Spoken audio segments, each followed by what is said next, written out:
In 2016, California wife and mother Sherry Papini disappeared for 22 days. When she was found, she told authorities a detailed account of being kidnapped and tortured. Years later, in a stunning twist, Papini pled guilty to making false statements about what happened to her, setting off a media firestorm. Now, for the first time, Sherry Papini is telling her side of the story and revealing shocking new information. Sherry Papini, Caught in a Lie, an ID documentary event, Monday, May 26th at 9 on ID. Set your DVR.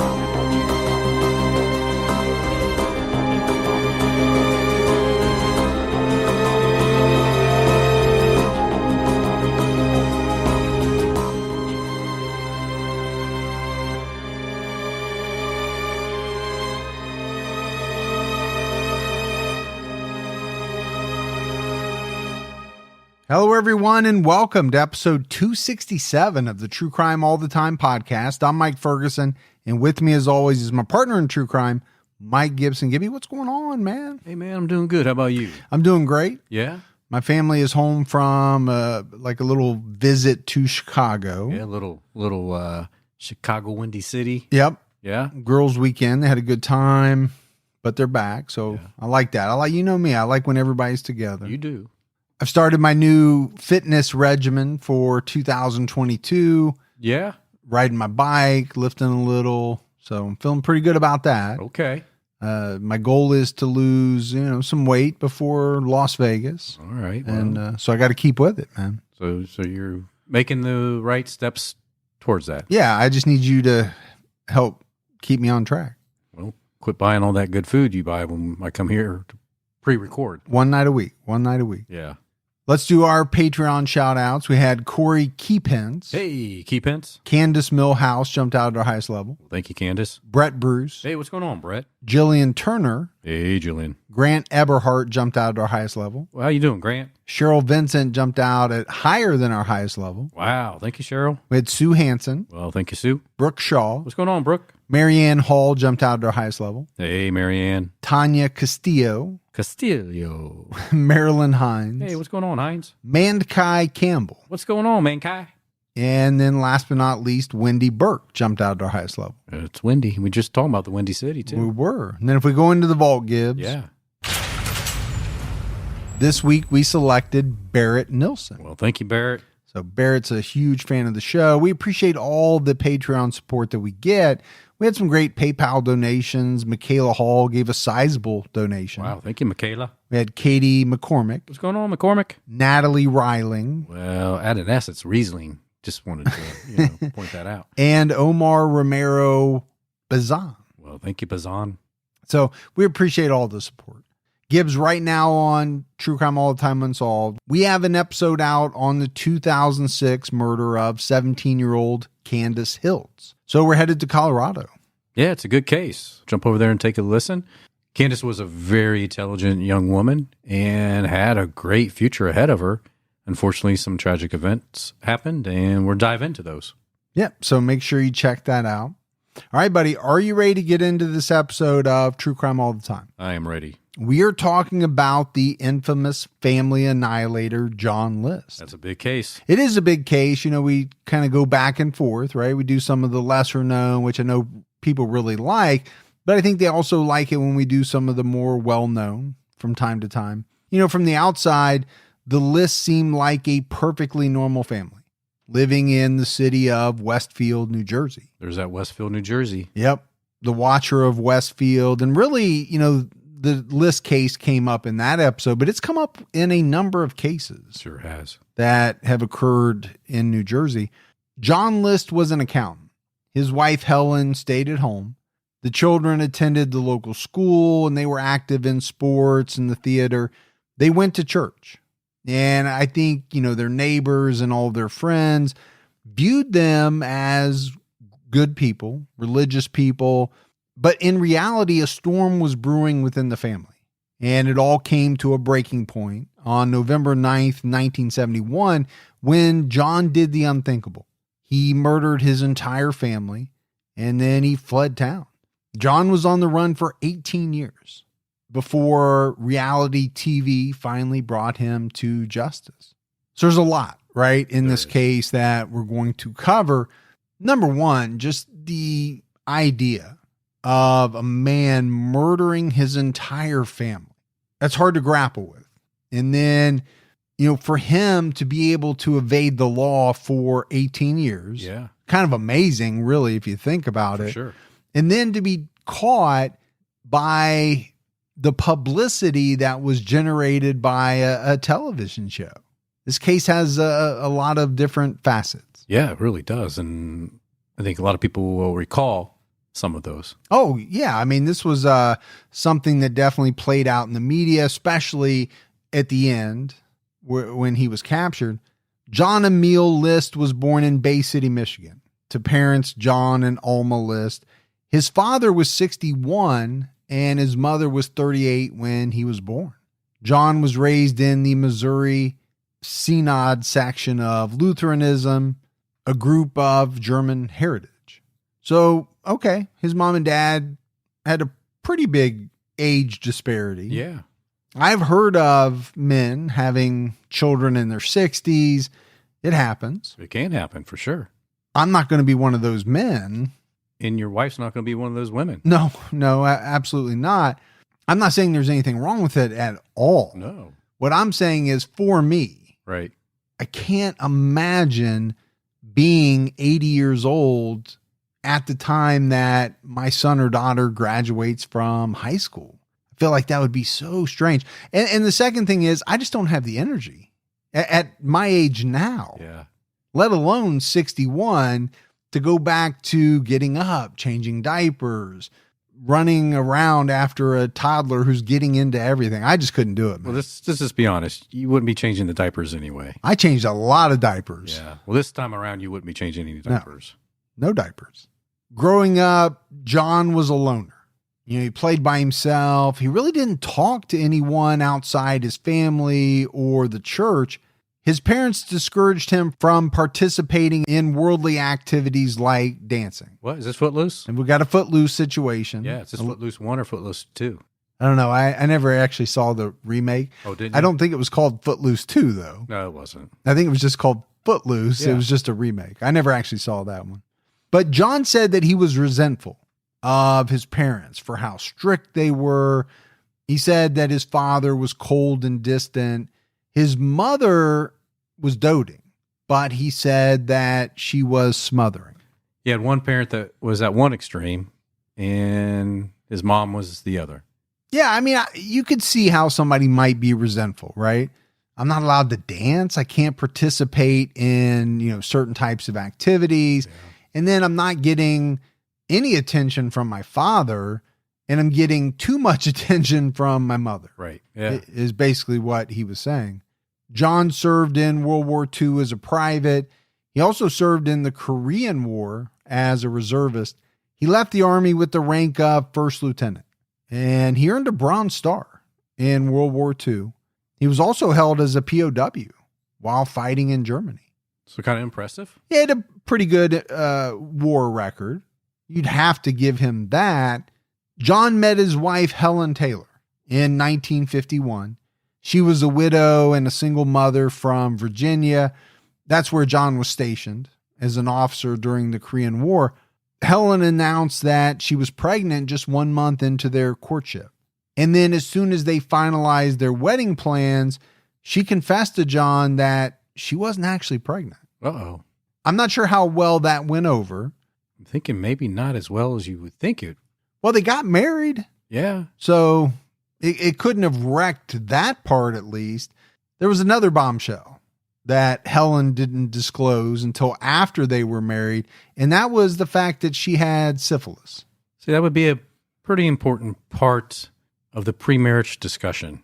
Honey, not only am I not pregnant, but I have syphilis. Well, apparently she got it from her first husband, never got treatment for it. In the reporting Gibbs, it said it was latent and no longer contagious, which that would be a big deal. Sure would. Helen suffered from severe lethargy, which progressed to brain atrophy as the years passed. She occasionally suffered from mild hallucinations. All because of the syphilis.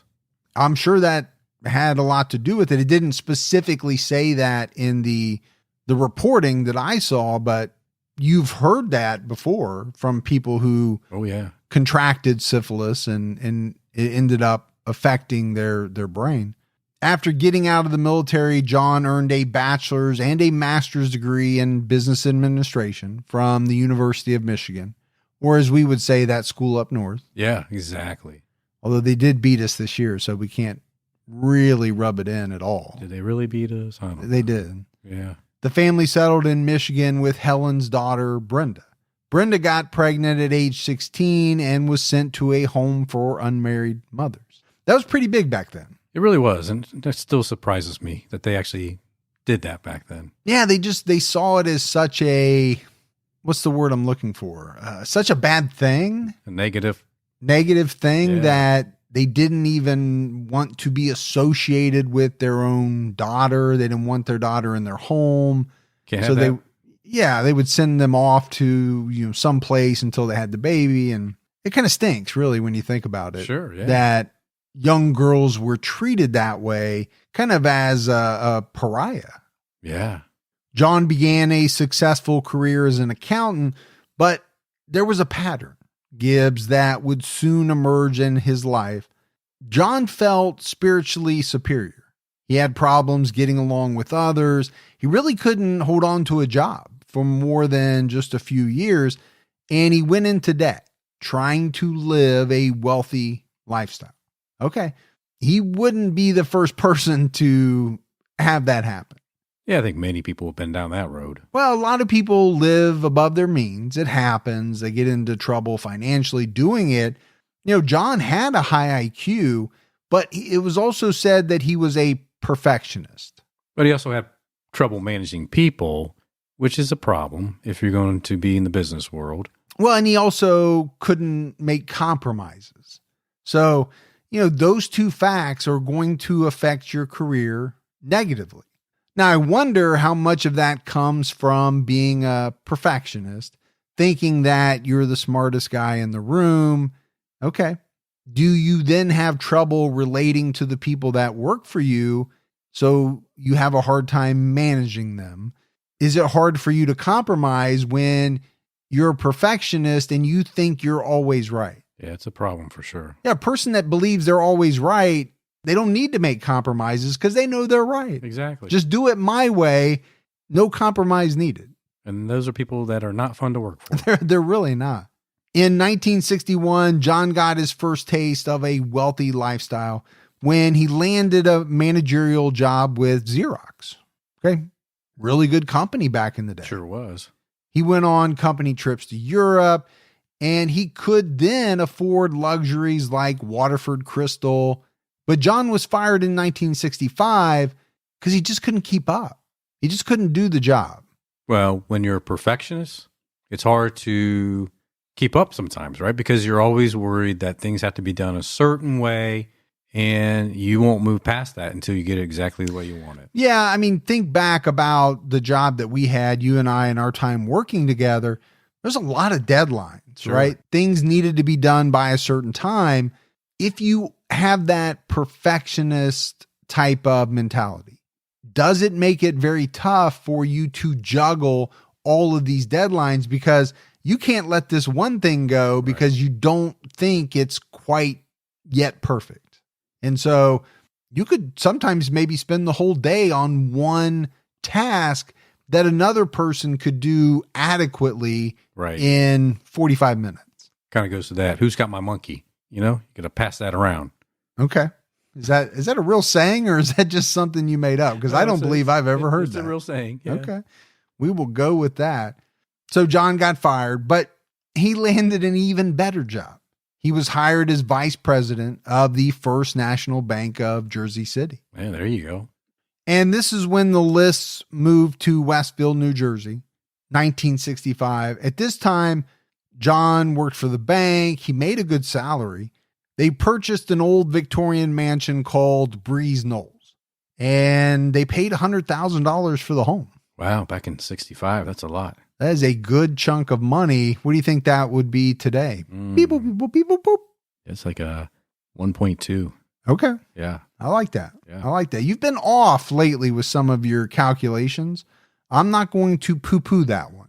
Yeah, I wouldn't poo-poo it. Okay. Well, I won't then.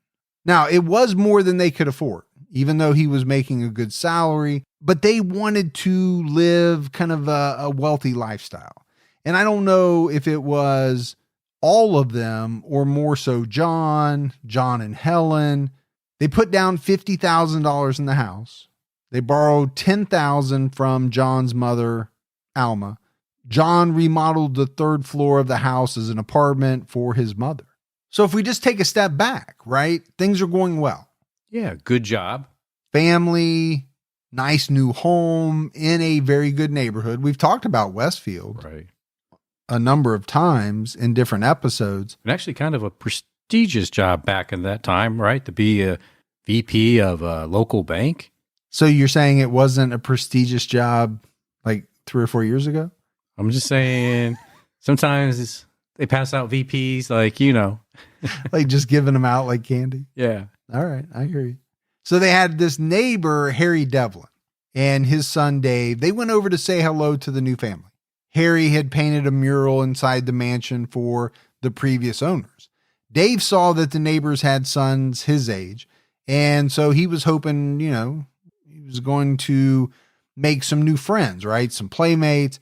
According to NJ.com, John List opened the door, accepted the pie that they brought over, and told them, "Thank you very much, but we like to keep to ourselves over here." Well, but he kept the pie. He kept the pie, but basically said, "Thanks, but no thanks." Right. We're not going to socialize with you. And this is the exact reason why I don't try to get to know my neighbors all that much. I don't want for someone to take my pie and then basically say, "Thanks, but no thanks," and shut the door in my face. My ego can't take that. No, but you would take the pie if someone brought it to you. And say pretty much what John List said. Exactly. We do like to keep to ourselves. So, needless to say, Gibbs, John was not a friendly neighbor. This was the type of guy who chased kids who would cut across his lawn. He one time apparently threw gravel at Dave Devlin while he was playing at a construction site next door. He also threw rocks at Dave's pet donkey. Okay, I think we need to stop for a minute. Because you just said pet donkey. Yeah. So which part is throwing you? The rock throwing or the pet donkey? The pet donkey has got me thrown. Yeah. I didn't know anyone growing up who had a pet donkey. John was also known around town for mowing the lawn in a suit and tie. That's class, man. That's like eating your Snickers with a fork and knife. Good Seinfeld reference. But imagine driving through the neighborhood and you see a guy outside all dressed up, looking like an executive. Yeah. And he's pushing the mower back and forth across the lawn. I don't even like to do it in shorts and a t-shirt. I can't imagine sweating through a nice suit. It just doesn't make any sense. It's not needed, But is he trying to give off the air that, we're so rich, we're so fancy that I cut the grass in a suit and tie? Yeah. Maybe. I think he was. Now, it was said that Helen was pleasant, but she almost never left the house. In 1966, John was fired from the bank. So that lasted maybe a year. Maybe it was all the grass stains on his suit pants. Or so, yeah. And really, he never kept a regular job after this. But he did go to the train station every morning dressed in a suit, and he would sit at the train station just reading. He pretended to work for about 6 months, and he refused to file for unemployment. Instead, he took out a second mortgage on the house. It's kind of strange, that type of pride, right? You're too proud to take unemployment, but you're going to sit there and borrow money to go more in debt just to, save face? Well, and let's face it, obviously he's not telling his wife, right? If he's going to all the trouble to act as though he's going to work every day. Was he humiliated? We said it, right? This guy had trouble keeping a job. Yeah. We listed out some of the reasons why. So maybe to file for unemployment would be an admission that, he wasn't the guy that he thought he was. Sure. Yeah. I believe that. John eventually got an accounting job in New York City, but he was fired in 1969 when the company relocated to Long Island.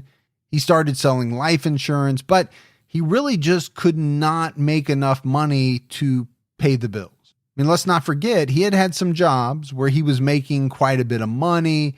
And even then, he bought a house that was beyond his means. Right. Yeah. Yeah. He overstretched them.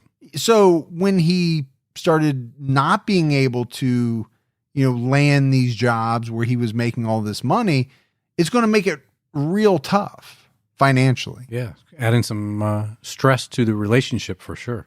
And that's what happened, right? All was not well in the List household. We've talked about it. John had trouble maintaining a job. He owed a bunch of money on his mortgage. And he started stealing money from his mother's $200,000 savings account. It got to the point, Gibbs, where he was on the brink of foreclosure. I saw in one of the articles where it said John only made about $7,400 in 1971. That's not horrible money, but it's nowhere near, I'm sure, what, he was used to making. I also think, it's tough to buy a $100,000 home when you're now earning like $7,000 a year. Yeah, it's not good. Or make the payments on it. Right. Anyway. And he had the second mortgage, and then he ended up taking out a third mortgage on the house. Well, because he can't make ends meet, right? So what does a guy like John List do? I'm getting the picture of him as someone who cannot admit the situation he's in. So what does he do? He's trying to figure out a way to cover it all up. And this time he does it by taking out the third mortgage. I can't think of a story where that ever works out for the good. I can't either. All right, Gibbs, let's take a quick break to talk about Thrive Market. Thrive Market is an online membership-based market on a mission to make healthy living easy and affordable for everyone. They'll deliver what you need so you can spend more time on what matters. They carry all of your favorite brands that don't clean out your wallet. You can shop from ethically sourced pantry essentials to sustainable meat and seafood to non-toxic cleaning and beauty products. I love this place. I've been going keto lately, so I've been ordering a lot of great keto snacks from Thrive Market. My wife and I also love their environmentally friendly cleaning supplies. Thrive Market vets every item, so you can trust that if it's there, it's the best. They let you shop by what you eat and how you live. They even have filters to help you find options for low sugar, keto, gluten-free, all of those types of things. Can your grocery store do that? Now it can when you go to thrivemarket.com/TCAT. Join today to get 40% off your first order and a free gift. That's THRIVE market.com/TCAT to get 40% off your first order and a free gift. thrivemarket.com/TCAT. Don't let allergy season slow you down. Get common allergy meds for as little as $15 with GoodRx. So you and your family, pets included, can stop allergy symptoms before they start. GoodRx is free and easy to use. Just search for your prescription on the website or the app, compare prices, and get a free coupon to show your pharmacist. Save at over 70,000 local pharmacies nationwide, including Walmart, Walgreens, CVS, Publix, Kroger, and many more. Check GoodRx before every trip to the pharmacy to save up to 80% on both brand and generic medications. And did you know GoodRx rewards you for saving money too? Join GoodRx Rewards today and earn points every time you use a coupon. Remember, GoodRx is not insurance, but works whether you have insurance or not. And it could be your insurance copay price. I've been using GoodRx for years, and I can't tell you how many times I have saved money even with my insurance. Stop allergies before they start and save big on allergy medications this season with GoodRx. Go to goodrx.com/TCAT. That's goodrx.com/TCATT.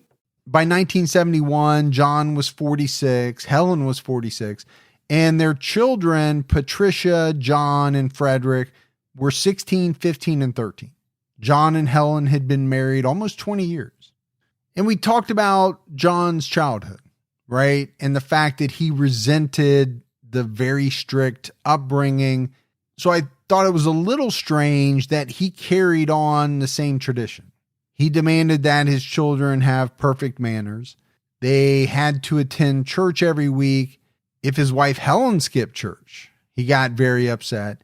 He disapproved of her behavior. Helen drank.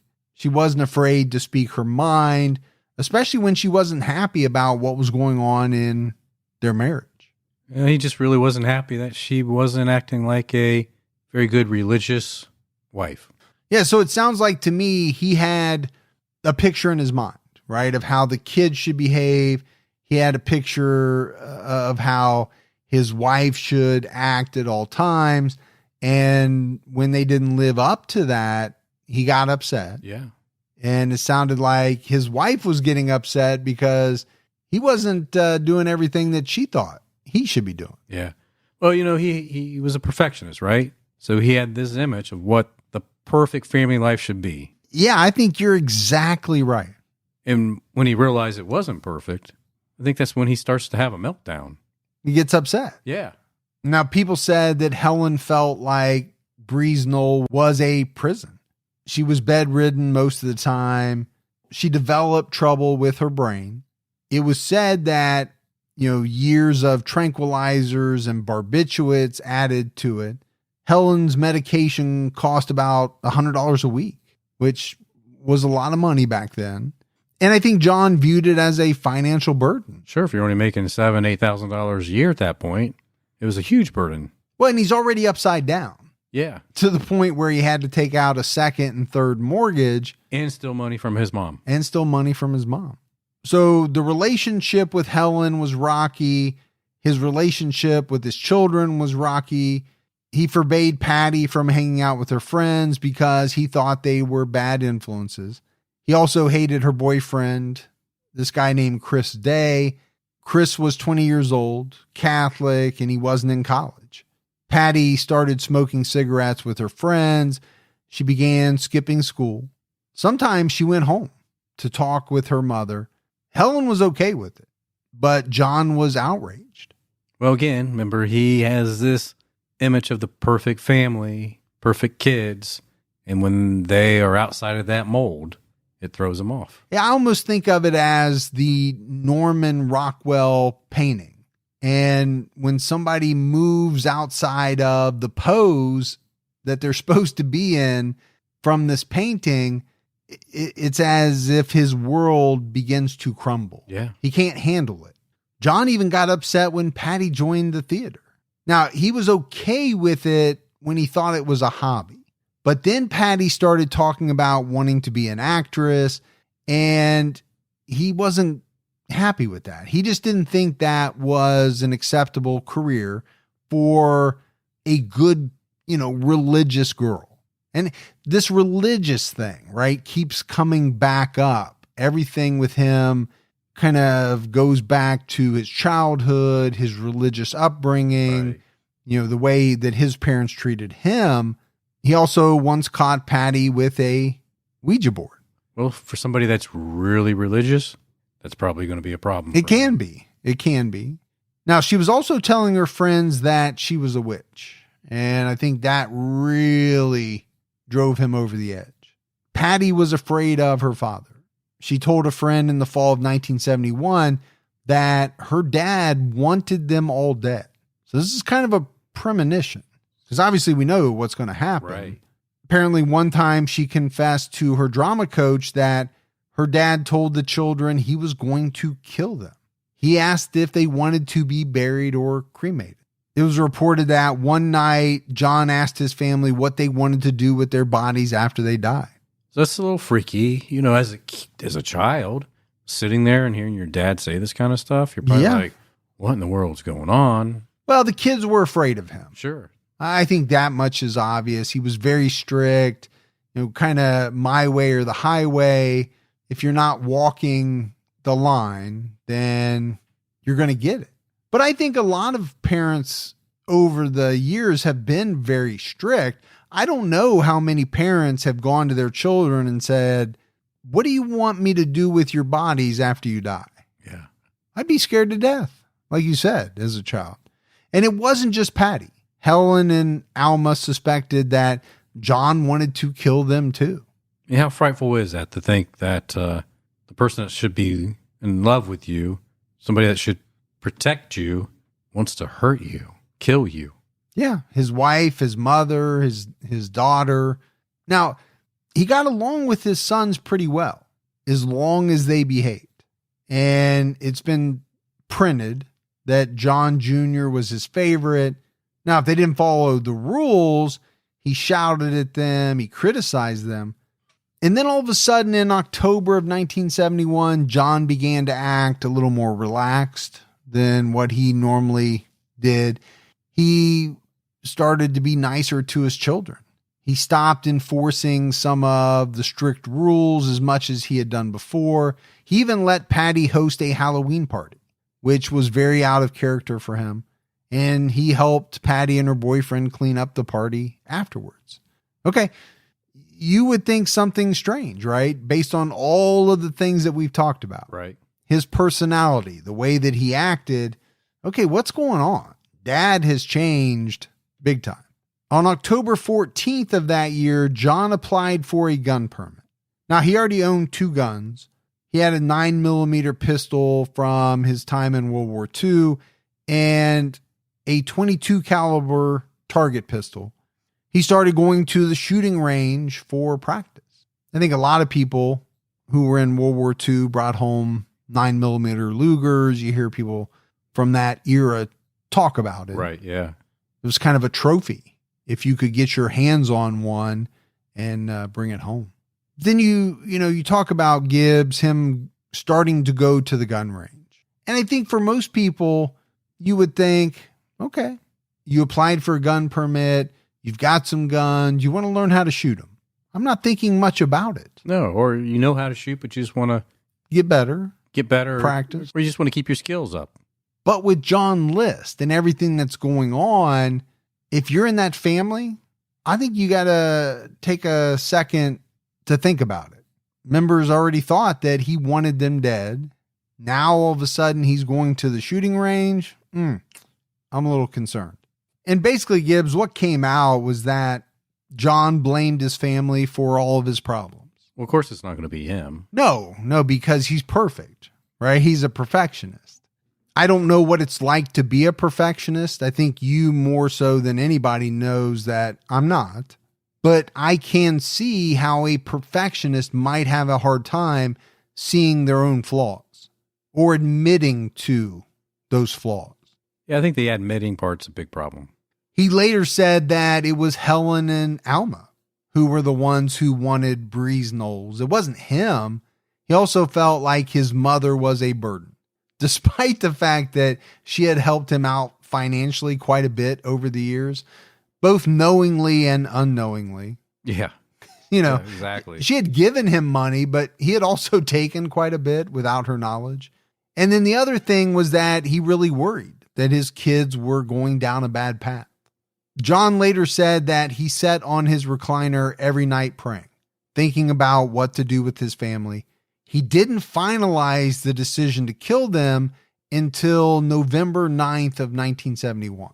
And it was on that day, between 8:30 a.m. and 4 p.m., that John List killed his entire family. So, I just want to back up for a minute. He is later talking about sitting in the recliner. What do I do? Things are going bad. Obviously, he's thinking about killing his family. You have to start the thought, right, before you can finalize it at a certain point. How does the thought even enter your mind? I don't know. And how do you have those type of thoughts, and how do you plan that out in your head? This is what I need to do. Or that this is the right thing to do. It's the thing that's going to solve all my problems. It's hard for everyone to imagine just even having the fleeting thought of it, let alone coming to the decision that it's the best course of action. Yeah. November 9th started off as a normal Tuesday morning. The family got up, the children ate their breakfast, and then they went to school. After sending the kids to school, John List loaded his guns in his car. He went into the house determined to complete his mission. According to ABC, John later said, "It's just like D-Day. You go in, there's no stopping after you start." So right there, he is comparing the mission to kill his entire family to D-Day. Yeah. That's scary. It's really scary. John shot Helen in the kitchen while she was drinking her coffee. He then went upstairs to find his mother, who was waiting in her kitchen for her toast to come out of the toaster. She gave her son a kiss on the cheek, and she asked him about the loud noise that she just heard. John told her he didn't know what it was, and then he shot his mom in the face near her left eye. And he just left her there, lying on her back. Her knees were bent. There was blood everywhere. Son of the year? Husband of the year. In the span of a matter of minutes, you've killed your wife of, 20 years or so. You've killed the woman who gave life to you, Right. doted on you. Okay, maybe she was a little smothering. I get that, but she doted on you. She loved you. John then went back downstairs. He dragged Helen's body into the ballroom and he scrubbed the blood in the kitchen. There was so much blood that he said it took a number of rounds of mopping to clean it all. John announced to his acquaintances that he was going on a long family trip because Helen's mother in North Carolina was very sick. So this was part of his plan, right? He's thinking ahead. Right. Planning it out. So he paused his newspaper, the mail, milk deliveries. He took a shower, drove into town, and he withdrew his mother's entire savings. And we mentioned it. She had quite a chunk in there. Yeah, $1,200,000. John then called Westfield High School to tell the administration that he was taking his children on an extended vacation. Now, we said early on, Gibbs, that John List was intelligent. So it doesn't surprise me that, he thought of some of these things. How do I get away with what I'm going to do? Okay, maybe he even made a checklist. I need to make sure I cancel all of these things. Yeah. I don't want anybody coming to the house. I don't want anyone to realize that something's wrong, that the kids haven't gone to school. So the ruse is going to be that we're going to go visit my wife's sick mother. Yeah, he really did plan all this out with great detail. But so far, he's shot his wife and mother. Then John ate his lunch at the same table where his wife had been sitting just a few hours before. According to ABC, when he was asked how he could eat after murdering his wife and mother, he responded, "I was hungry. That's just the way it was." Gotta eat, gotta eat. Kind of hard to get much colder than that. Well, he's definitely cold, and he's going to continue to be a heartless son of a bitch. Yeah, I think that's a very apt description. So in the afternoon, he picked up his children from school, took them home. He shot Patricia in the head as soon as they got inside. And then he ambushed his sons when they ran inside. He killed his son Freddie with one shot, but his other son John fought back. John later told ABC John got hurt more because he seemed to struggle longer. I don't know whether it was only because he was still jerking, that I wanted to make sure that he didn't suffer, or that it was sort of a way of relieving tension after having completed what I felt was my assignment for the day. My assignment for the day. This is a man devoid of emotion. Right. We said cold, and I get that, but, really emotionless.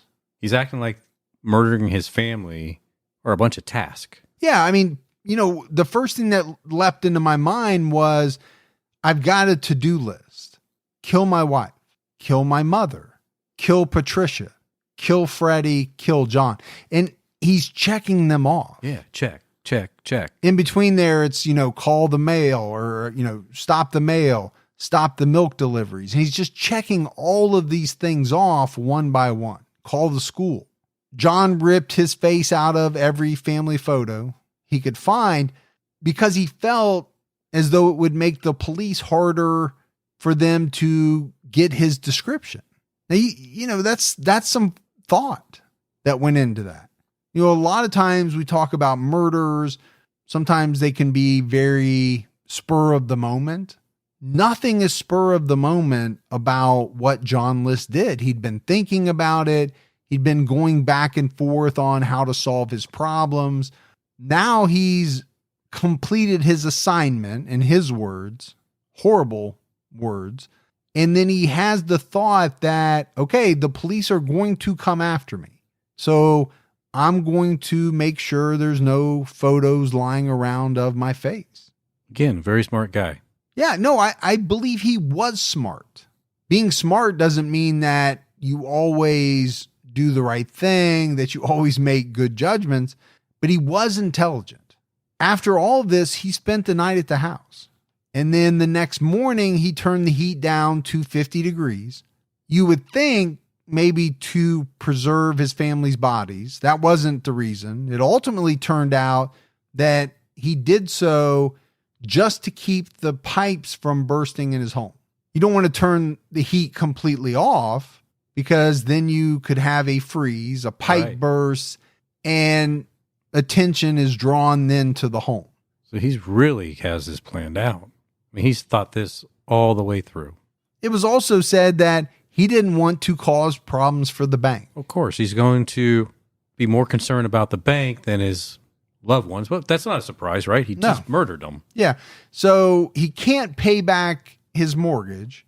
He's on the verge of foreclosure, but yet he doesn't want a pipe to burst and the house to get damaged so that the bank will be out money. Yeah, so the bank's going, oh, gee, thank you for not letting those pipes burst. But we're so glad that you, decided to murder your family in this house?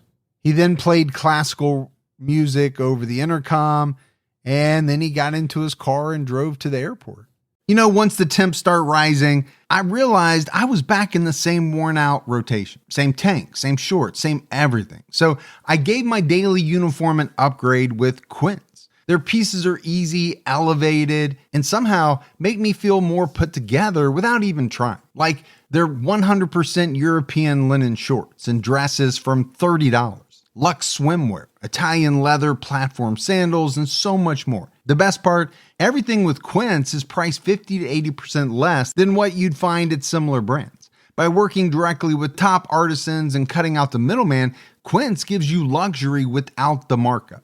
And Quince only works with factories that use safe, ethical, and responsible manufacturing practices and premium fabrics and finishes. I'm getting ready to stock up on shorts for summer from Quince, and I know they're going to be amazing because everything I've ordered has been of the highest quality, and the prices are amazing. Treat your closet to a little summer glow up with Quince. Go to quince.com/TCAT for free shipping on your order and 365-day returns. That's QUINCE.com/TCATT to get free shipping and 365-day returns. Quince.com/TCAT. My wife and I do a lot of shopping online, and we always use Rakuten. Rakuten is the smartest way to save money when you shop because you earn cash back at over 3,500 stores. We're talking fashion, beauty, electronics, home essentials, travel, dining, concert tickets, and more. Your favorite stores like Macy's, Nike, Sephora, Dyson, and Lowe's. And that's just to name a few. Pay Rakuten to send them shoppers. And Rakuten then passes on a part of that payment to its members as cashback. Cashback is deposited directly into your PayPal account, or Rakuten can send you a check. You can even maximize your savings by stacking cash back on top of other deals, like store sales and coupons. You're already shopping at your favorite stores. Why not save while you're doing it? It really is a no-brainer. Membership is free, and it's easy to sign up. Get the Rakuten app now and join the 17 million members who are already saving. Cashback rates change daily. See Rakuten.com for details. That's RAKUTEN.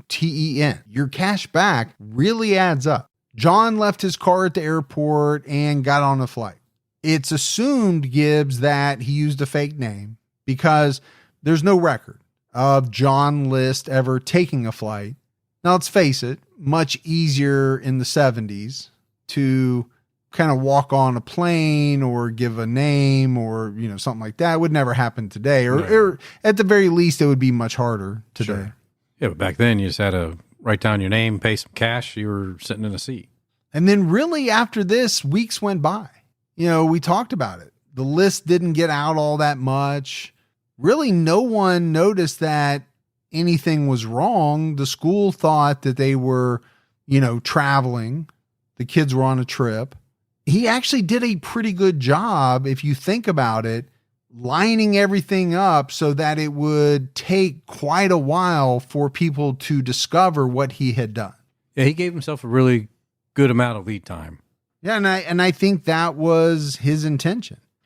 In December 1971, neighbor Bill Kunnick wondered why the lights at Breeze Knolls were going out one by one.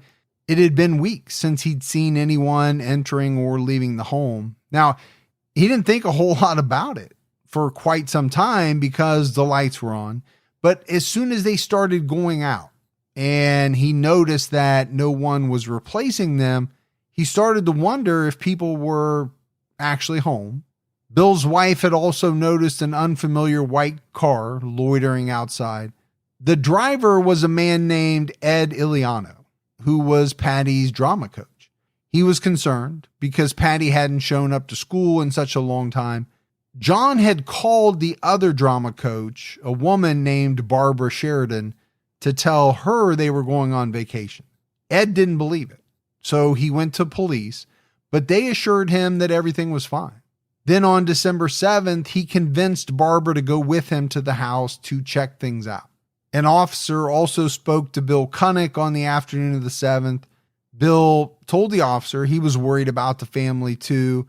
When he saw the white car in the driveway that evening, he went over to investigate. His wife called the police. 2 officers, Ed and Barbara, stood outside the house at 10 p.m.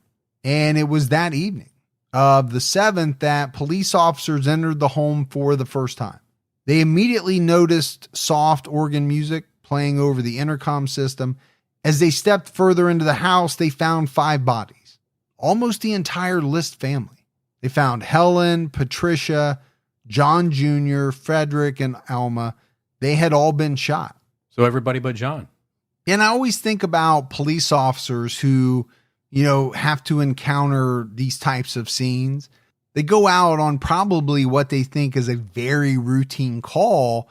And then all of a sudden, Gibbs, it turns into probably the most disturbing call that they ever, would take in their entire career.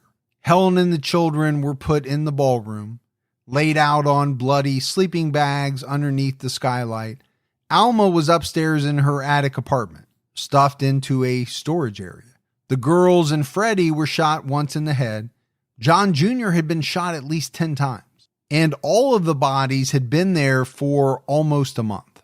Not a good scene to walk into. No, not at all. Police entered the office and they found notes taped to the desk with instructions. Inside a filing cabinet drawer was a manila folder with letters.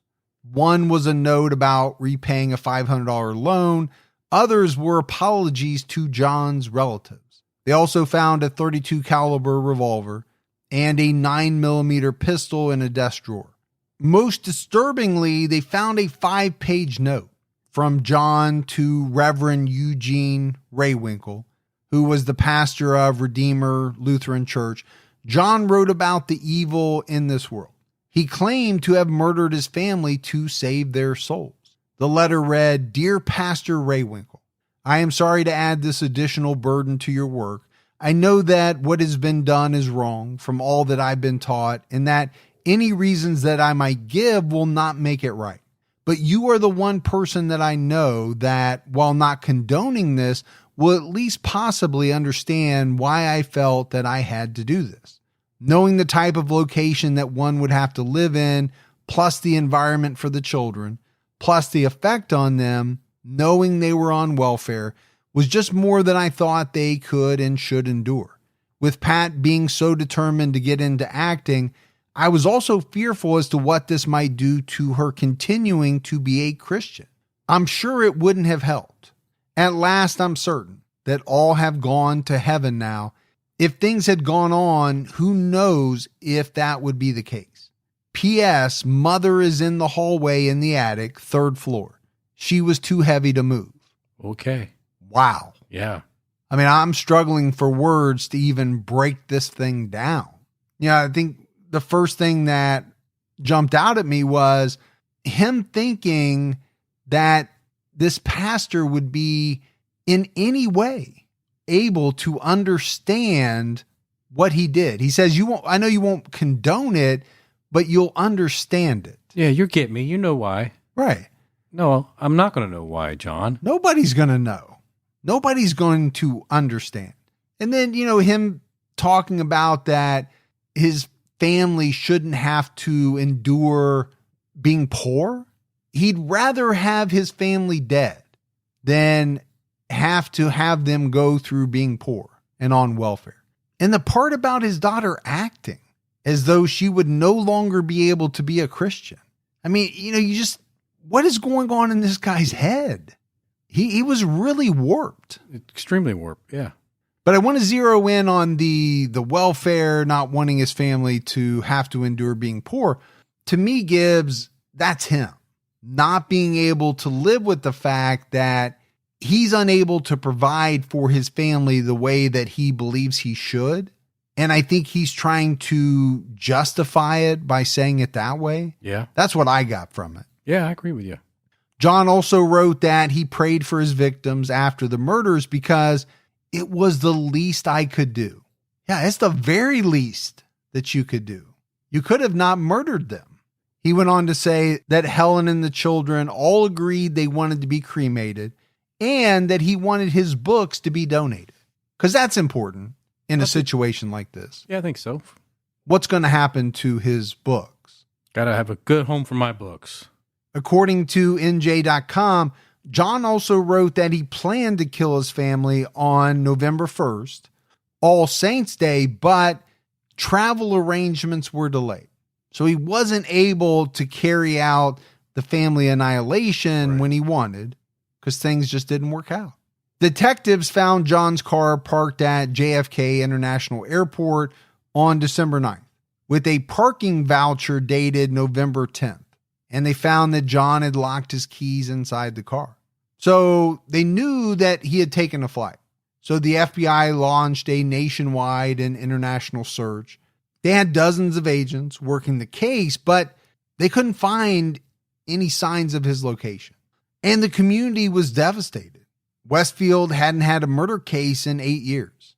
So, Gibbs' children were scared. They were asking their dads if they were going to come home one day and kill them too. That's sad. It is sad. This whole thing is really sad. And I'm sure the community was devastated. I mean, if they haven't had a murder case in 8 years, now you have an entire family murdered, wiped out in one fell swoop. People who knew John List were worried that he would sneak into their house and kill them too. And why wouldn't they be? If this guy was capable of doing what he did, he's capable of anything. Sure, yeah. So maybe he's got some vendettas. Maybe there are some people that he knew that he didn't like. I think I'd be a little worried too. Yeah. A year after the murders, Breeze Knoll burned down in an arson. The case was never solved, but the police suspected teen vandals. I think many people in the community were glad to see, basically this symbol of where these heinous murders occurred gone. And I think I'd be in that camp too. If something like that had happened in my neighborhood, seeing it every day, driving by it every day, kind of reliving in your head what had happened, you'd kind of just pray that it would be leveled. Yeah, it's a big negative energy on the whole community. Sure. Now, for a while, people suspected that John List was the infamous D.B. Cooper. We covered Cooper in an episode of Unsolved. We did. Cooper hijacked a plane in November 1971, around the time that John was on the run. But John dismissed that theory later on, after he was captured. John List managed to murder his family, escape, and build a new life for himself. It took 18 years, but it was a true crime TV show that led to his capture. In 1989, Union County prosecutors asked the producers of America's Most Wanted to do an episode on the John List case. They had also asked Unsolved Mysteries, but they rejected the case because they said it was too old and there were no leads. And this is a very well-known America's Most Wanted episode. A lot of people will probably remember it. They worked with a guy named Frank Bender, who was a forensic sculptor. Bender analyzed photos to predict how John List may look 18 years later. Forensic psychologist Richard Walter predicted that John would continue wearing his horn-rimmed glasses to appear intelligent, and I can see how he would come up with that. Let's go back to everything we said about John List. He was intelligent, but would it surprise you if giving off the air of intelligence was extremely important to him? It wouldn't surprise me at all. No, because that's who he wanted to be. Yes.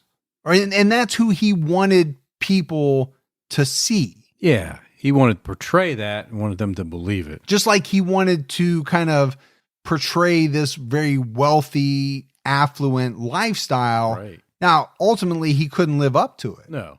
But it didn't stop him from trying and really wanting it to be that way. Yeah, he tried hard. I mean, if you're out there cutting your grass in a suit, that's some effort. You're fancy. Age progression photos were pretty new technology at the time. The FBI had created photos of John using some new software, and America's Most Wanted used the photos to help make the bust. Fox aired the show on May 21st, 1989. And they displayed the bust of an aged John List. And this is what people will probably remember the most. I can still see it in my head. Gibbs, about 22 million people saw the episode. The Westfield Police Department received 300 calls after the episode premiered. A woman in New Orleans even turned in her own husband, thinking that he was John List. Right, yeah. She was so convinced that he was John List that she got the FBI to fly down to interview him. Now, he did have the same biographical details as John, but his fingerprints didn't match. Okay, how does the marriage progress from that point? Yeah, I really don't know at that point because, it's all about trust. Trust. Honey, I told you I wasn't John List. Right. You still called the police on me, and you called me some really bad names until you found out I was not him. I think they call that irreconcilable differences. Yeah. A woman from Denver, Colorado thought the bust looked like her former neighbor, Robert P. Clark. Robert went to church, he worked as an accountant, and he also wore horn-rimmed glasses. The Clarks had recently moved to Virginia, and the FBI took this one seriously as well. They went to Clark's house and they confronted his shocked wife. She explained that she met her husband at a church social. They lived in Denver until just a few years before that. She was willing to cooperate and gave over information and photographs. And the man in her wedding picture looked exactly like the bust. On June 1st, 1989, FBI agents arrested John List at his accounting office. The New York Times said that John was, quote, very calm and self-contained during the arrest. He denied his true identity, but fingerprints confirmed he was John List. Again, none of that surprises me. This is a man who I'm assuming thought he was better than everyone else. So with that comes what, Gibbs? Okay, I'll stay calm. Right. I'm going to deny. Somehow I'm going to worm my way out of this. But obviously with fingerprints, that's pretty hard to do. And what I thought was extremely interesting is that Robert P. Clark lived basically the exact same life as John List. He worked as an accountant, but he had trouble keeping a job. He worried about money. He went to church. He continued to wear the same horn-rimmed glasses. It was like he didn't change anything. Well, remember, he thinks he's the smartest person in the room. So I don't need to change anything because I'm so smart they'll never be able to catch me, right? Exactly. But they know who he is now. They have his fingerprints. And so John finally agreed to tell the truth. He said that after killing his family, He went to the Social Security office in New Jersey. He told the clerk he lost his card and he needed a replacement. Now, this was back before they required proof of identity to get a replacement card. So John got a brand new card with a fake name on it, Robert P. Clark. He said he then went home and burned his passport and pictures on the grill. Then he took a flight. He rode trains and buses and really kind of took a non-direct route to Denver. He arrived there on November 20th. When he first got to Denver, he worked as a hotel fry cook and he purchased a trailer with Alma's money. He grew out his mustache and he got a new wardrobe. And he said that he really didn't ever see all that much news coverage on the case. He could only recall seeing one newspaper article with his photo. But even so, he stopped going to church. He made sure to avoid even getting a parking ticket. And really, Gibbs, you'd have to say his plan worked. He built a completely new life. The problem was he couldn't resist going back to what he knew, what was familiar to him. So in 1975, John rejoined a church and he got a job as an accountant. John met Dolores Miller, his future wife, in 1977 at a church social. And he said Dolores was exactly what he wanted in a wife. She was reserved, quiet, and devoted to the church. Reserved and quiet.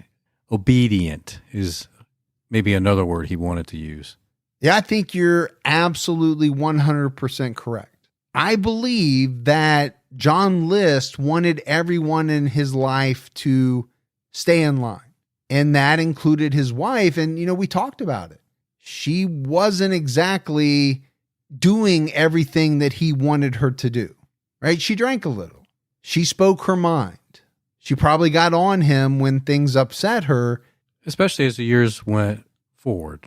Well, and doesn't that kind of just happen naturally in a marriage, right? When you first meet someone, when you're dating, do you really let it all kind of come out? No, nobody does. But, 10, 15, 20 years into the marriage, okay, you stop closing the door when you go to the bathroom. Bodily functions in front of each other aren't all that important as they were before. You did that on day 5. I do that to you. I know, on day 5. Without a care in the world. Yeah. It's just kind of a natural progression as people get more and more familiar with each other. John told Dolores his first wife died of lung cancer and that he had no children. He and Dolores got married in 1985 and moved into a condo that she purchased. Not surprisingly, John lost his job in 1986, and he pretty much burned through Dolores' savings. She told a friend that John was constantly buying things that they just couldn't afford, and that if he didn't get a job, she was going to leave him. Okay, again, the real John List can't be contained. Right? This is a guy who wants to project a certain image. So he needs to buy certain things to project that image, whether he has a job, right? Whether he has the money for it or not, or whether he has to deplete his new wife's entire savings account. He's going to do it. And he did it. The Clark's neighbor, Wanda Flannery, picked up a copy of the Weekly World News. They did a story about the murders on the 15th anniversary. She ran to Dolores' house and told her that the man in the story looked just like Robert. And Dolores reportedly told her, well, it does look like Bob, but it's not him. And she never even mentioned the story to her husband. She just didn't believe it could have been him. No. And what person would want to believe that? Right? That's kind of a tough ask. It is, because what's that going to say about you? That your picker was off. Yeah. For one thing. In 1988, the Clarks moved to Midlothian, Virginia, a suburb of Richmond. There, John got a new accounting job. And things were pretty normal, Gibbs, until the episode of America's Most Wanted premiered. John later admitted that he actually watched. the end of America's Most Wanted when they presented the bust. He told ABC, "I was perspiring like anything." But Dolores didn't notice the similarities.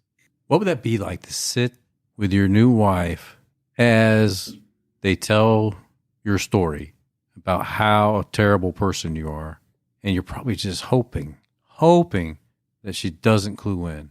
Well, I imagine it would be very nerve-wracking. You're thinking at any minute, she's going to examine this bust that they're showing, Yeah. and she's going to turn to me and say, "Man, that looks a lot like you." But on the flip side, how happy are you that you let her watch that show, and at the end of the show, she doesn't say anything? Yeah, you got to feel like you're out of the woods, Yeah. right? At that point. Wanda Flannery, her daughter Eva, and her son-in-law Randy Mitchell watched the episode together. She noticed that John List looked just like her old neighbor. Randy also recognized him, and it was Randy who made the call that changed everything. So let's think about it. If America's Most Wanted never did that case, he could still be sitting in his chair in his living room watching TV right now. Yeah, it's very possible. Go back to the fact that Unsolved Mysteries turned it down, right? They didn't think there was enough there to present. And that's kind of, producers and everybody involved, they have to make that decision. Sure, yeah. You and I make that decision on a weekly basis as we're reviewing cases, researching. Is there enough here for an entire episode? Right. Unsolved Mysteries obviously thought there wasn't. There's no new leads. What are we even going to talk about? It's very possible that America's Most Wanted could have made the same decision and the outcome would have been very different, probably. But I can't help but think about how he was able to be out there for 18 years undetected. Well, go back to the fact that it was as easy as to just walk into the Social Security Administration and say, "I need a new card, and my name is Richard P. Clark, and this is my Social Security number." Right. Okay, well, a little bit easier to get away with things if there are no controls in place at the time. Dolores visited John in jail on June 3rd, and he explained to her why he killed his family. According to NJ.com, with tears in his eyes, he told her, "I was always such a kind, gentle man, except for that one act." He encouraged Dolores to sell her story to the tabloids to make money, but she refused. And she has never, Gibbs, made a public comment about the case. Tells you a lot about her character. It does, because this was a huge deal, and she could have made a ton of money, right, by selling her story. No doubt about that. But let's go back to that one comment. "I was such a kind, gentle man, except for that one act." That one act being pretty much the worst possible thing you could have possibly done. Yeah, horrific. Or what's that guy in the Armageddon when they're around the big table? They're talking about how this is going to be the worst event ever. What's the guy? Owen Wilson? Yeah, the cricket He man. says pretty much the worst possible thing imaginable. Yeah. You could have just said that. Yeah, exactly. Pretty much the worst possible thing imaginable. Something along those lines. Right. All right. That's a good reference. I actually got that one. John went to trial on April 2nd, 1990. The prosecution psychiatrist testified that John had been suffering from a midlife crisis. I think it's a little bit more than a midlife crisis. Yeah, I found that comment to be a little underwhelming. I think a lot of us suffer from midlife crises. We go out and buy a Harley. We buy a sports car in our 40s or 50s or whatever it is. What we don't do is murder our entire family. That's not a midlife crisis. No, that's a different type of crisis. But the psychiatrist went on to say that John enjoyed the new life he created after murdering his family. Dr. Stephen Simmering, a forensic psychiatrist, told ABC that he believed John's neatness was the result of a compulsive personality. He said he showed no evidence of anything that approached genuine remorse. He's a cold, cold man. Now that I understand. I do too. And I think you even alluded to that fact of just how cold this guy was. Well, I mean, if you think about how he associated murdering his family as if they were a to-do list, that checklist, check, check, check. That's cold. It is cold. And I think the lack of any type of genuine remorse, that really says a lot about someone. Simmering diagnosed John with obsessive compulsive personality disorder, characterized by a strong need for order and strict adherence to how things should be. And that makes a lot of sense based on everything that we talked about. Yeah, it really does. Simmering said he is so focused on little details that he misses the large picture. He's not good at picking up emotions in other people. He's not empathetic. Not that he's cruel, but he lacks empathy. Doesn't really get what other people are about. Doesn't really read other people, which I think continually got him into trouble. Well, if you lack empathy, that's a problem. It is. I mean, it's something that is quite often said about serial killers. Yeah. We've talked about it for many, many years. Now, I think there are a lot of people that share these same traits that never hurt anyone. They just have no empathy towards people. They don't care what other people are going through. I actually know a couple of people that are like that. Yeah. I don't see them as ever going on a serial killing spree. They just don't pick up on the emotions that others are experiencing, and or they just don't care, about them. Well, I think there's a lot of that going on. Yeah. I really think there is. John's defense tried to prove diminished mental capacity, but all of their evidence was refuted by John's extensive planning and preparation, as well as his actions after the murders. And that makes sense, right, Gibbs? We talked about, all of the things that he laid out, the things that he did to kind of cover his tracks, or at the very least, give him this kind of big lead time to get away before anyone would know what happened. So kind of hard to argue diminished mental capacity when the prosecution is just going to throw back in the defense's face, well, did he have a diminished mental capacity when he called the school? Right. When he thought of this elaborate plan, when he canceled the mail and the milk and all of that, when he lowered the temperature down to 50 degrees just so that the pipes wouldn't burst in the house. Sounds like he knew what he was doing. Sounds like he had the mental capacity to pull all of that off. On April 13th, 1990, John List was found guilty of 5 counts of first-degree murder. He received 5 life sentences on May 1st, 1990. So my thought, Gibbs, is that the defense team went into that one thinking, we got a real uphill battle here. And my assumption is John had to think that too. He got away with it for 18 years. Right. But he had to have known that if he was ever caught, he was going away. He was going to be convicted. And never get out again. John sat down with Connie Chung from ABC in 2002. By that time, he was 76 years old. And this was the first time that he ever spoke out publicly about the case. He said that he worried that financial hardships would split his family up and turn them away from God. He felt like a failure because he couldn't provide for his family. He said, I grew up with the idea that you should provide for your family. And to do that, you had to be a success in the job that you had, or you're a failure. And that was not a good thing to be. Well, we know he was obsessed about looking successful. Yeah, I think he was. And then he talked about how with the foreclosure looming, he had to make a decision. He said, I finally decided the only way to save them from that was to kill them. Kind of pretty much what he put in the note to the pastor. John said, I didn't really think I would get away with it for more than a week or two. I decided to stay free as long as I could. I might have had it in my mind to turn myself in, but I never gave it serious consideration. I was afraid of the consequences. I was afraid I would go to jail for a long time. And then Connie Chung asked a question that many people had asked over the years. And it was that if John hated his life so much, why didn't he take his own life? Yeah. Why take everybody else's? He told her that he didn't take his own life because he wanted to get into heaven. And he hoped to be reunited with his family one day. Okay, how is that reunion going to go?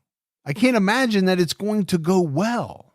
He said, it was my belief that if you kill yourself, you won't go to heaven. So eventually I got to the point where I felt that I could kill them. Hopefully they will go to heaven, and then maybe I will have a chance to later confess my sins to God and get forgiveness. So that was his rationale. He said, I feel like when we get to heaven, we won't worry about these earthly things. They'll either have forgiven me or won't realize, what happened. I'm sure that if we recognize each other, that we'll like each other's company just as we did here when times were better. That is the most backwards thinking I've ever heard. Well, that's what he wants to believe, right? He's trying to justify what he did. So he keeps telling himself that, I guess, to help justify it. Yeah, you're probably right. John Emil List died on March 21st, 2008, at the age of 82. He died of pneumonia-related complications at St. Francis Medical Center 4 days after he was admitted. So, Gibbs, as we wrap up this case, no doubt it was a shocking case. It still is. I mean, it still shocks people to this day. Family violence. I know it haunts Westfield to this day. Yeah. And I think it's, kind of left people wondering for many, many years how John List could murder his mother, his wife, and his 3 innocent children. How could a man hate his family so much that he felt like killing them was the only way out? Yeah, I don't know. He was just so cold and calculated. He was that, but to me, on top of it, his view of things was so skewed that his way of thinking, to me, just doesn't make any sense at all. And he was very selfish. Yeah, he was a very selfish person. He was vain. He was all of those things. Yeah. And I think he said some of this himself, but it was basically like, if I can't have the life that I want or that I believe I should have, and I can't give my wife and children the life that I think they should have, they're better off dead. And that's just so bizarre how someone could build that up in their mind and actually believe it's true. To most people, it's nonsensical. It just doesn't make any sense. And then you have the whole thing where he leads this other life for 18 years. How do you go on for 18 years? Knowing what you did? Yeah. I think you do it because you didn't feel bad about what you did. You didn't have any remorse. You really thought, and I know this is going to come out sounding bad, but it's almost as if he thought he did his family a favor. Yeah, he thought he did the right thing. He thought he did the right thing. Or at least that's what he has said. In my way of thinking, I kind of lean towards maybe he thought, I just want to start a new life. I'm messing this one up. I'm jacking this one up. So the easiest way for me to start a new life is to rid myself of this current one, assume a new identity, and try to start over. Now, whether that's true or not, I don't know, but that seems much more believable to me. Sure. Than a person thinking that their family is better off dead than having to go on welfare or struggling through some hard financial times. I think if his family had a say in this, they would have chose something different. Yeah, they would have chosen life and maybe a struggle through some hard financial times. Maybe it would have been brief. Right. Who knows? But he didn't give them that choice. He chose for them, in my way of thinking, based on what was best for him. Yeah. Now, he has always spun it as though this was what was best for them. I don't believe him. I think he did what he thought was best for him. Yeah, for sure. But that's it for our episode on John List. We got some voicemails, Gibbs. You want to check those out? Let's hear them. Hi, Mike and Gibby. This is Kristen Hoppy. I am calling from San Diego, and I'm sorry I am laughing so hard because I'm listening to Edwin Amos, and Gibby just started talking about the rabbit, and I'm sorry, I lost it. I love you guys. I listen to you all day at work. So I've been binging for months, and I'm now at that episode. So anyway, I keep listening to every single one, and I guess that's it. You guys crack me up every day. Love it. Keep doing what you do. Keep your own time ticking. Bye. So that one genuinely made me laugh because that was real. She was laughing so hard. Yeah. She struggled to get it back to where she could finish the voicemail, and it really cracked me up. We've been there before. Oh, we've laughed so hard that we've had to take a break. You've had to change your pants. I've had to change my pants before. Thanks for pointing that out. Hey guys, I am from Chicago, Illinois, and I started listening to your podcast about a year ago when I started driving along for work on a account executive, and I listened through a majority of them, and I decided to switch it up, and on my Pandora I hit old to new, and I'm listening to the very first podcast you started, and actually it's not the same without your partner. I am enjoying it, and I want to thank you guys for everything you're doing. I'm now more alert when I go out, more aware of my surroundings when I'm out and about, or even when I'm by myself on a daily basis. So keep your own time ticking, and I think you guys are doing great. Thank you. All right, so I think the phone went in and out a little bit there, but I got what she was saying, right? So I think most people know you did the very first episode. I did. And then I did the second one by myself, and I knew right away that it just wasn't the same. It wasn't going to work. And so we made the decision that we would do them all together from there on out. And I'm glad we did. It's very hard to do an episode by yourself and have no one to bounce off of, or there's no back and forth. It's really tough. I know. All the talking I do, I'm glad that at least you're there to, as a sounding board. Exactly. I know you need a sounding board. I do. That's why it works. Yeah, exactly. What's up, guys? This is Matt from Cocoa, Florida. Love the podcast. Never listened to a podcast before until I actually heard about your guys'. Now I binge listen to it at work. I work 60 hours a week, so it gets me through the week. But one suggestion that I wanted to make was I've heard a couple times in your episodes about women marrying convicted felons and making poor decisions. That's not necessarily true.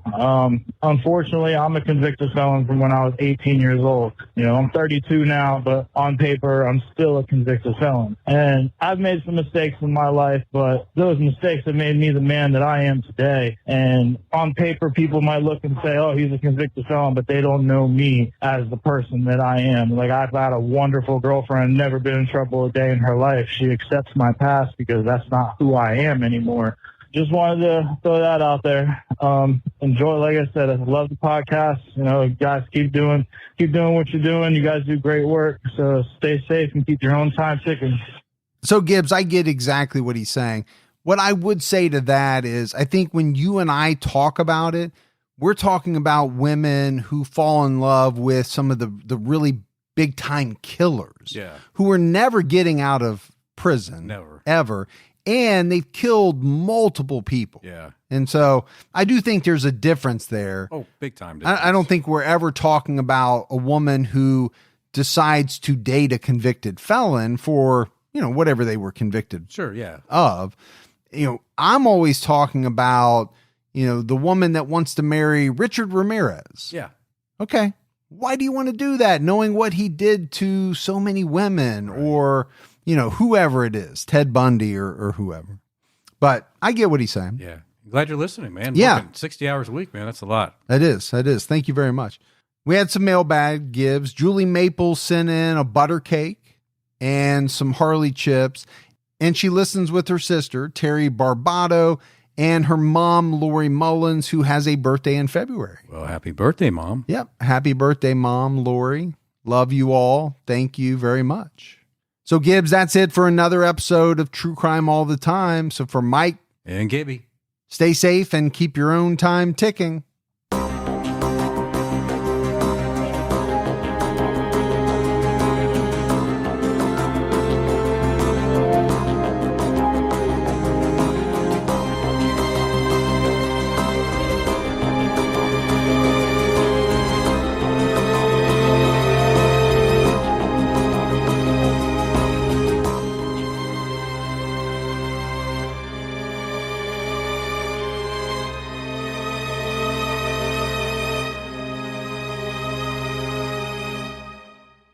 At the turn of the 20th century, rapid industrialization, urbanization, and political corruption were ravaging America. But soon, President Theodore Roosevelt and a diverse group of reformers known as progressives would fight back. Hi, I'm Lindsey Graham, the host of Wondery's podcast, American History Tellers. We take you to the events, times, and people that shaped America and Americans, our values, our struggles, and our dreams. In our latest series, we explore the Progressive Era, which came to be defined by Teddy Roosevelt and others who believed in a strong, active government that worked on behalf of all Americans rather than the privileged few. As the United States entered the 20th century, these progressives hoped to steer the nation in a bold new direction, to launch an era of reform to restore power to the people. Follow American History Tellers on the Wondery app or wherever you get your podcasts. Experience all episodes ad-free and be the first to binge the newest season only on Wondery Plus. Join Wondery Plus in the Wondery app, Apple Podcasts, or Spotify. Start your free trial today.